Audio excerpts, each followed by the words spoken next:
മാറ്റങ്ങൾ ഇങ്ങനെയാണ്, അല്ലെങ്കിൽ നമുക്ക് ഇതാണ് വേണ്ടതെന്ന് അറിയുമ്പോൾ എങ്ങനെയായിരുന്നു ആ ഒരു ട്രാൻസിഷൻ നടന്നത്? എൻ്റെ ചൈൽഡ്ഹുഡ് ലൈഫ് എന്ന് പറയുമ്പോൾ എനിക്ക് ഒരുപാടൊന്നും ഹാപ്പിനെസ് ഉള്ള ലൈഫല്ല. ഒരുപാട് സ്ട്രഗിൾ ചെയ്തിട്ടാണ് ഞാൻ ഇങ്ങനെ എത്തിയത്. അത് വിഷമമുണ്ടോ കാര്യങ്ങൾ? കുറേയൊക്കെ ഫാമിലിക്ക് വേണ്ടി ലൈഫ് ജീവിച്ചു. പിന്നെ എനിക്ക് തോന്നി ഓക്കെ ഇനി എനിക്ക് വേണ്ടി ജീവിക്കണം, അല്ലെങ്കിൽ ഞാൻ എന്നോടത് കാണിക്കുന്ന വലിയൊരു തെറ്റായിരിക്കും. നമുക്കിപ്പോൾ ജാസീനെ ഭയങ്കര പോസിറ്റീവായിട്ടും അതുപോലെ തന്നെ ഇൻസ്റ്റാഗ്രാമിൽ ഭയങ്കര ഹാപ്പി വൈബ്സിലാണ് നമ്മൾ കാണാറ് പൊതുവെ.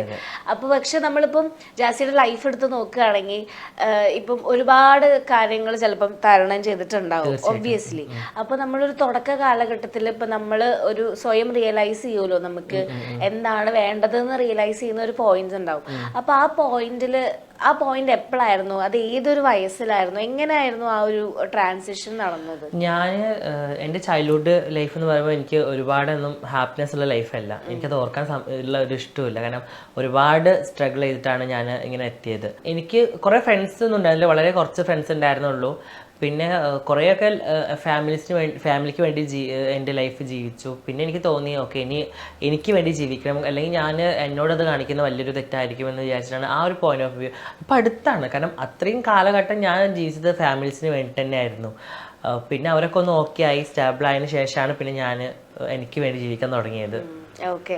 ഇപ്പോൾ നമ്മളിങ്ങനൊരു അല്ലെങ്കിൽ നമ്മുടെ മാറ്റങ്ങൾ ഇങ്ങനെയാണ്, അല്ലെങ്കിൽ നമുക്ക് ഇതാണ് വേണ്ടതെന്ന് അറിയുമ്പോൾ ചിലപ്പോൾ നമുക്ക് അതിനും അനുസരിച്ചുള്ള അണ്ടർസ്റ്റാൻഡിങ് പാർട്ട്ണറെ കിട്ടണം എന്നുള്ളതില്ല. ബിക്കോസ് മോസ്റ്റ് ഓഫ് ആൾക്കാരും അത് ഒറ്റയ്ക്ക് ജീവിക്കുന്ന ആൾക്കാരാണ്. മേ ബി അവർ സഫർ ചെയ്യുന്ന ആ ഒരു രീതിയും അതിൽ ഒറ്റയ്ക്കും കൂടെ ആവുമ്പം ഭയങ്കര ബുദ്ധിമുട്ടാണ് ആ ഒരു ജീവിതം എന്ന് പറയുമ്പോൾ.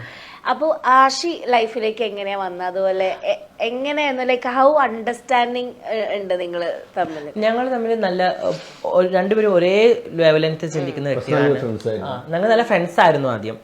ആ സമയത്ത് ആഷി ഓൾറെഡി വേറൊരു റിലേഷനിലായിരുന്നു. ഞങ്ങൾ നല്ല ഫ്രണ്ട്സ് ആയിരുന്നു. അത് കഴിഞ്ഞിട്ട് ആ റിലേഷൻ ബ്രേക്കായി ആഷിയുടെ. അപ്പോൾ ആഷിയുടെ ആ ഒരു സ്റ്റേജിൽ ഞാൻ ആഷി നന്നായിട്ട് സപ്പോർട്ട് ചെയ്തു.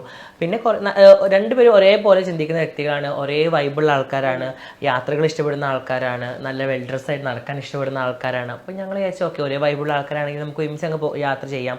അത് എത്രത്തോളം പോകാൻ പറ്റുമോ എന്ന് അറിയില്ല, പക്ഷെ പോകുന്ന രീതിയിൽ നമുക്ക് നന്നായി എൻജോയ് ചെയ്ത് ഹാപ്പി ആയിട്ട് പോകാന്ന് വിചാരിച്ചു. അങ്ങനെയാണ് പിന്നെ ആഷി ഞാനും ഒരുമിച്ചായത്. ഇപ്പം ഞാനത് ആഷിയോടും കൂടെ ചോദിക്കണം, ലൈക്ക് നമ്മളിപ്പോൾ പെട്ടെന്ന് നമുക്കൊരു ഒരാളെ ചിലപ്പോൾ കാര്യം അവർ പല രീതിക്കും ട്രാവൽ ചെയ്യുന്ന ഒരാൾക്കാരാണ്, ലൈക്ക് ലൈഫിൽ ഒരുപാട് കാര്യങ്ങൾ സ്ട്രഗിൾ ചെയ്ത് വന്നിട്ടുള്ള ആൾക്കാരാണ്. അപ്പോൾ അവരെ അണ്ടർസ്റ്റാൻഡ് ചെയ്യാന്ന് പറയുന്നത് നമുക്ക് എത്രയൊക്കെ മനസ്സിലായി എന്ന് പറഞ്ഞാലും അല്ലെങ്കിൽ അവരുടെ ആ ഒരു സംഭവം നമുക്ക് മനസ്സിലാവണമെന്നില്ല റിയലി, അല്ലേ? കാരണം ഒരുപാട് കാര്യങ്ങൾ ചിലപ്പം അവർ ട്രാവൽ ചെയ്തിട്ടുണ്ടാവും. അപ്പോൾ അങ്ങനെ ഒരു വ്യക്തിയെ നമ്മുടെ ലൈഫിലേക്ക് വിളിക്കുമ്പം